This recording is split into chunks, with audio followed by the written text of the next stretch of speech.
Hello everybody, it's Big Al with some more content for LoTRgames Rise to War. Today I am going to talk about how to make a proper siege army. So, very simple. We're going to go into our army screen. I have some already built, but we're going to ignore those.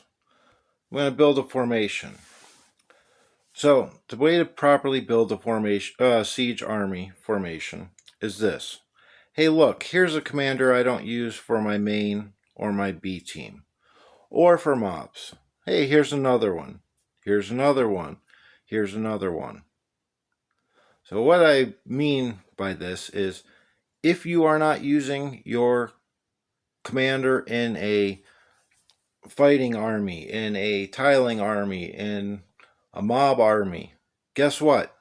It's proper for the siege army. You use every commander.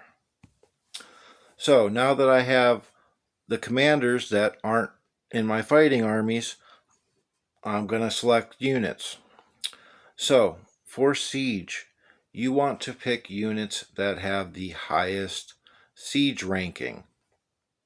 Now when you're playing as evil or non-role play, that would be alchemists. You just want to use alchemists, and I'm going to go through some of the troops as well. So there we go. That's how you make a proper siege army. Any commander that you don't use for a certain area of the game is a siege commander. There is no useless commander in this game because they can be used for siege. So I'm going to build that. Now we're going to go over the damage. If you look up here in the top right, you'll see these stats over here. This middle one with the catapult, that is how much siege damage your army does per hit. That is the important stat when it comes to siege. Now let's go in here and we'll look at troops. So I'm just going to start going down the list. As you see, we have Guards of the Tower, and their siege ranking is B. And this is a list of best to worst rankings. So you generally are going to want to use S, preferably, or A. That's what you're going to get with small units. The higher the siege ranking, the higher the damage. The SS ranking is pretty much reserved for Ents and Mumakills, but those become colossal armies and you only get 2 hits.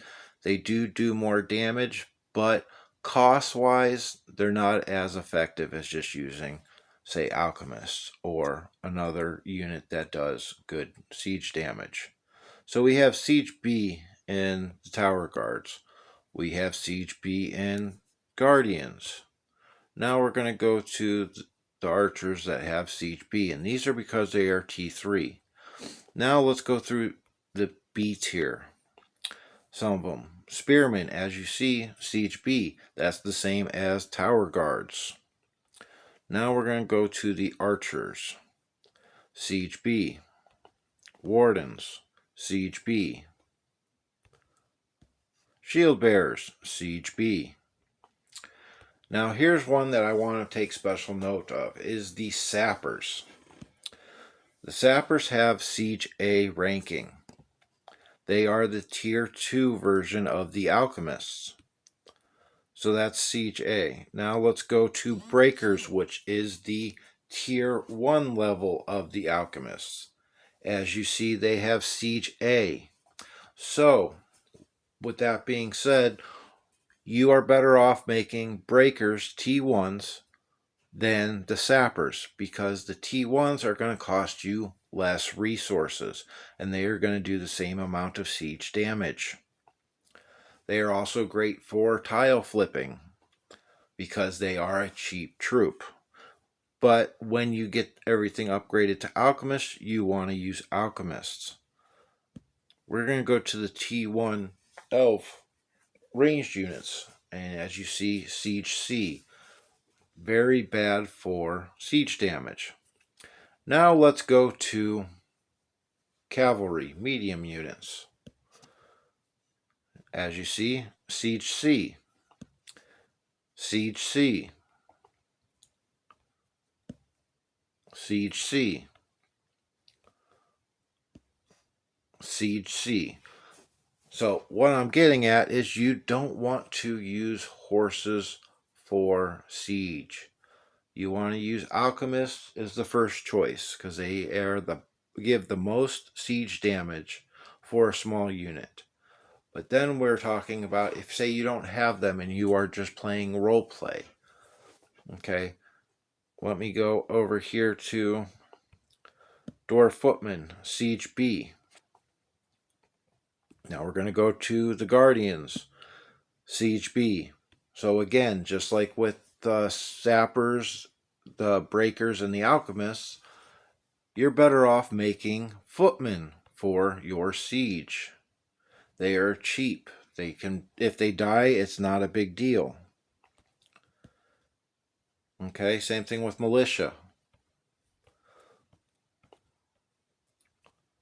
Eagles and fell beasts are horrible. They are the worst at sieging. Do not use birds for siege. Bearings are another good one for good side neutral units. They are siege A. So, like I said, let's go back. The proper way to make a siege army is use every commander. If they are not in your fighting army, they are not for tile flipping, use them for siege. And then you put the best siege ranking unit you have on them. And it is great to have multiple siege armies. This way, when you are attacking a keep, you can do more siege damage. You are helping your teammates by doing more siege damage. So, as you see, like I said, I have these already made because they are commanders that I do not use for anything else. So, that's the proper way to make a siege army. Every commander you don't use them for siege. The next thing is if you can do this with your gear, put siege ladder gear on them. That is the gear set effect. As you can see, siege damage of the commander's formation plus 12% with a 4-piece siege. Now, just think about that. Say I was doing, say 1300, I'm going to round it, siege damage. And if I have this on all 4 of my commanders, that's like an extra 150 per one. So we're talking at 1900 siege damage. There are certain commanders that have siege buffs. Ugthak at R4, respect level 4. Siege damage of orcs or Urukai units in the commander's formation. So as you see, breakers are listed here. Breakers and alchemists. So that will be another additional boost. There is, let me see here, where are they? You have Gothmog, same thing, on his R4 skill. Siege damage of the commander's formation. And this one isn't race specific. Griznaka, or however you pronounce it. He has it on his R1 skill. Siege damage of orcs or Urukai units plus 8%. So, like I said, any commander you don't use for your main armies, use for siege. Doesn't matter what level they are. Throughout the season, they will get an automatic level to a minimum. I think the first one is every commander gets to level 15, and then it gets every commander to level 20. And I think there's another one that gets them all to level 30. But you can also level them early game with the low level mobs, the level 6 and the level 10 mobs. They won't take much losses. So, that's how to properly make a siege army. Use every commander you can. send multiple armies for a siege. So, as always, make the most out of what you got.